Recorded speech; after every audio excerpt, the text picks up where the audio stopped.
Welcome, Scorpio. This is Regina from Pacific Tarot, getting ready to do your full moon in Taurus reading on November the 5th. This is affecting the area of significant relationships for you, connections, and relationships not only with individuals, groups, or goals, passions, but with yourself. And I pulled from the Talisman Oracle the card Cast Away Negativity, and I'm going to read from the guidebook here without that light reflection. Choose carefully your friends and the people you surround yourself with. At times, you may need to temporarily distance yourself from the people who cannot see your vision and are not in a place to understand your opinions and feelings. Allow them time to grow stronger and to try to see why they feel vulnerable. The rose in the snake's mouth represents kindness. Soften the negative words and thoughts by adopting a positive attitude. Consider whether it's more important to be right or to build a happy and peaceful presence. With a bit of kindness, you might be able to turn the currents in your favor. Playing games is not the path you want to take now. The sword in this card is a symbol of protective power, but also of honor and justice. Use this card when you need to release the negative energy that may be blocking you. I set my boundaries with kindness. How appropriate, as the Seven of Wands is the overall energy that talks all about kindness and all about boundaries. This card focuses on kindness towards yourself.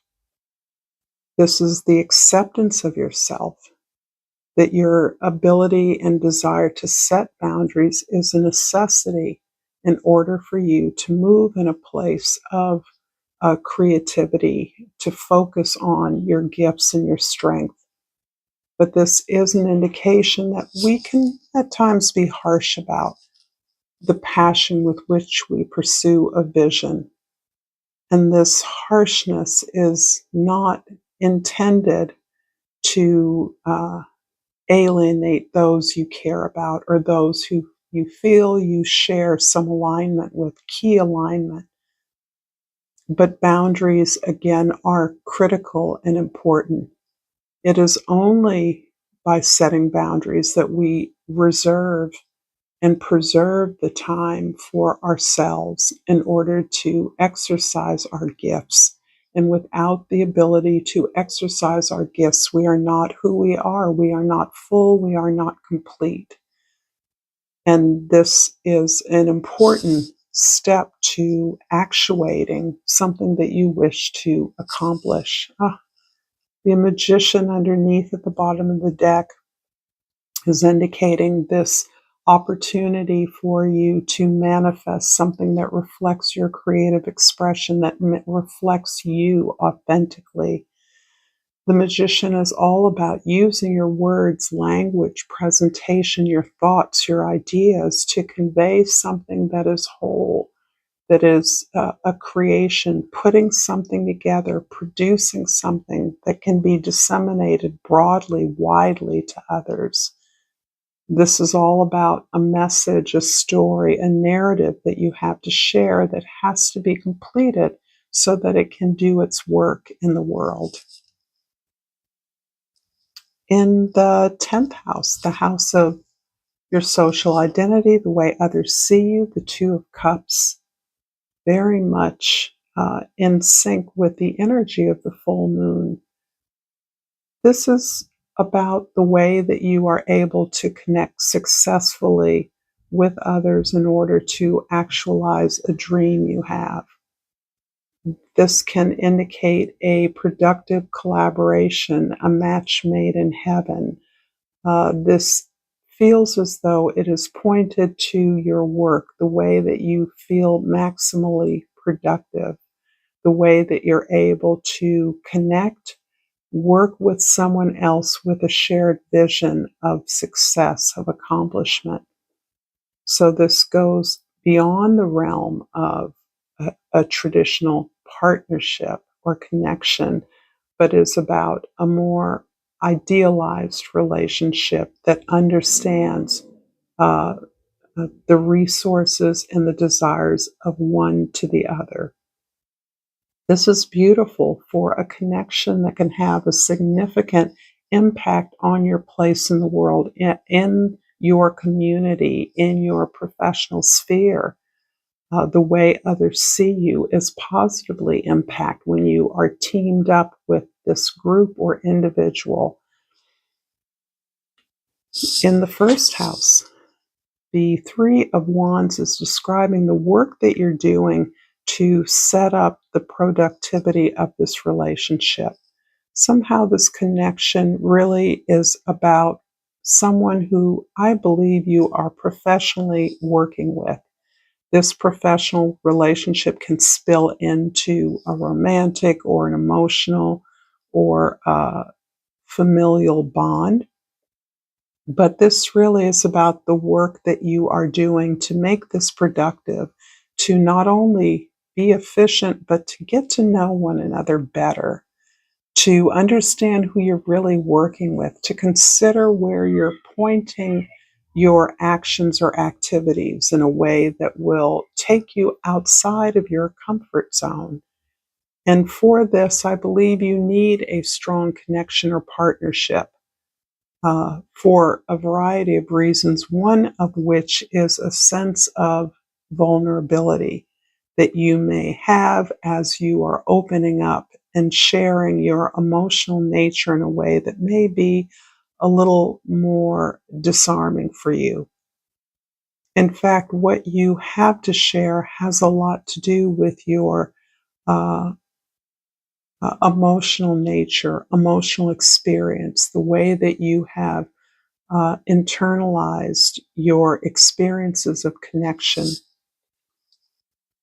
In the fourth house, the house of your family, your foundation, this for me is always about a spiritual foundation that you have grounded. And this is the ways in which you have uh, faced and met opposition, obstacles, challenges that had at many times threatened to lay you low or decimate your sense of a safe world.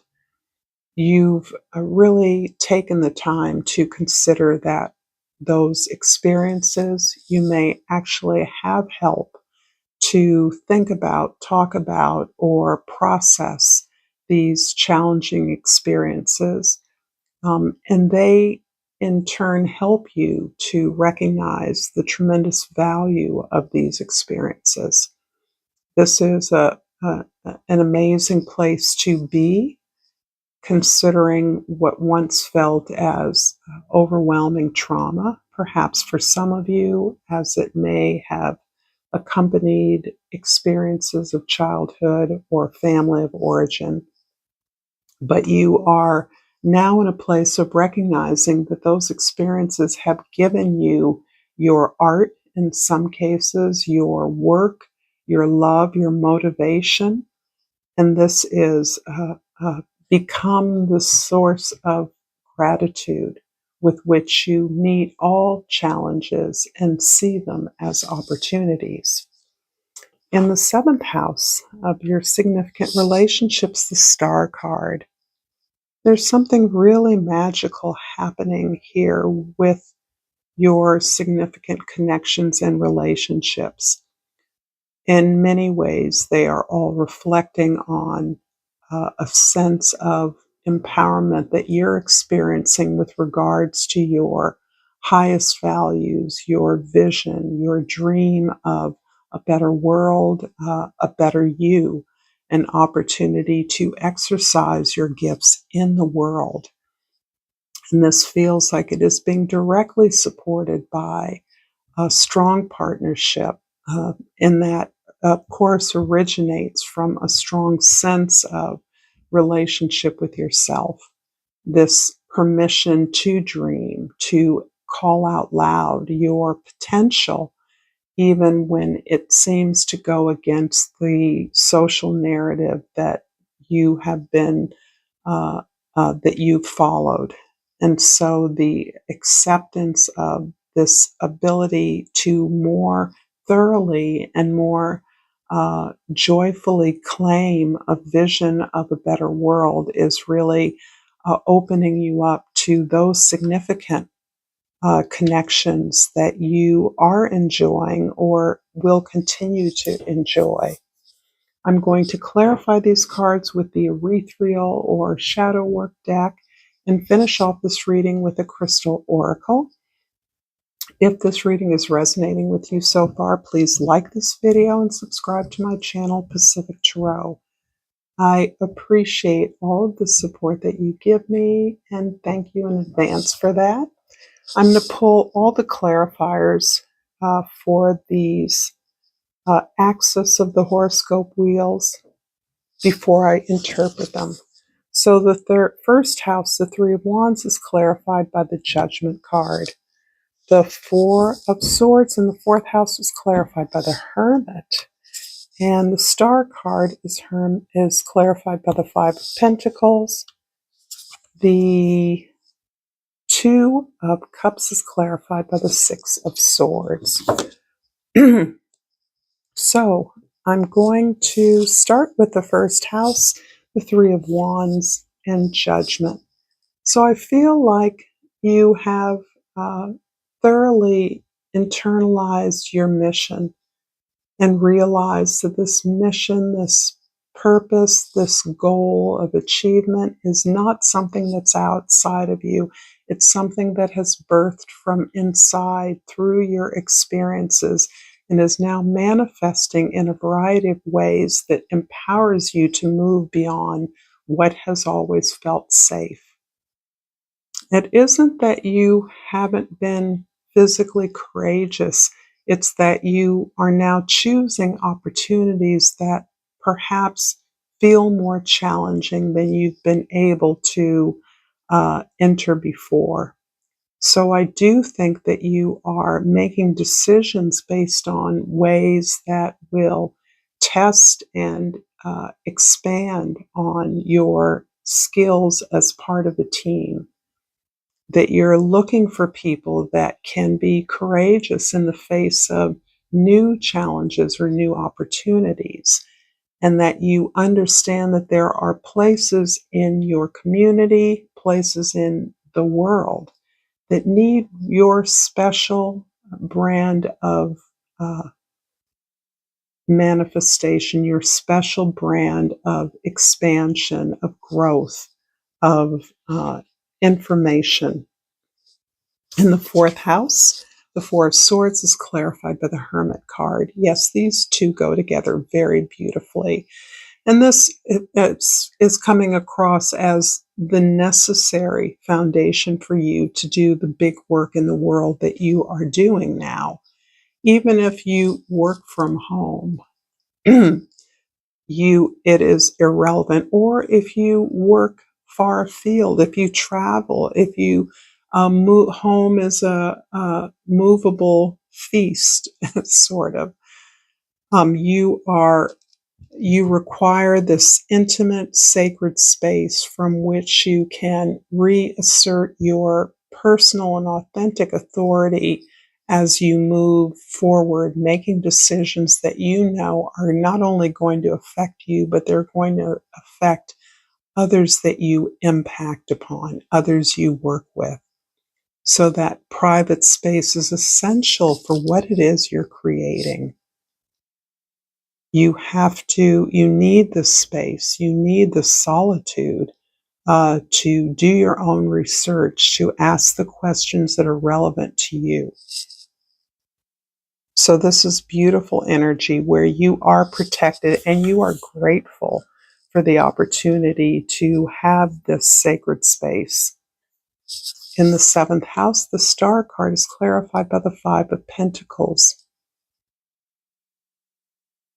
There feels as though you are able to impact and connect with others who have had a more limited experience of their talents or their gifts, so that you are teaching or showing others through your work, through your productivity, ways to carve out a path that serves an individual, much as you've done. So this is coming across as a kind of teaching energy, which is so often what comes up for you, Scorpio. Perhaps based on your facility with words and presentation ideas, you are comfortable getting into the spaces where there is a real material need and bringing resources to that. So this is you modeling some kind of positive behavior for others who are in need, who have need your support or need support of some kind, a way that your charity, your generosity, your ability to assist, your willingness to assist opens up possibilities of hope for others who have none or who have little. In the 10th house, the Two of Cups is clarified by the Six of Swords, and this is about you moving away from the old model of connecting and relating. You throwing out the rules is some of what I'm getting here. Recognizing that you've been conditioned to respond in a way that hasn't always worked for you, that because of your need for privacy, for alone time, for deep connecting, you are looking for an acceptance of challenges and obstacles that you have overcome.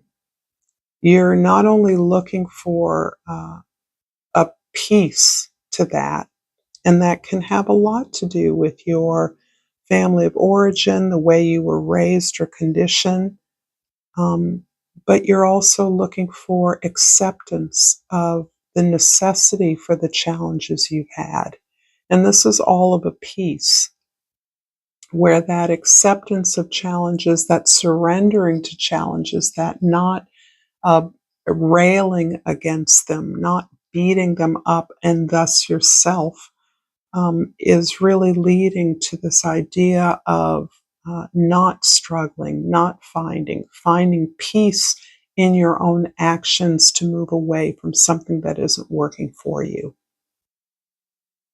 So this is, again, a reinvestment in your time, your resources, your efforts, and away from efforts of others who were intended in love, but who could not have possibly known what you needed in the way that you know now.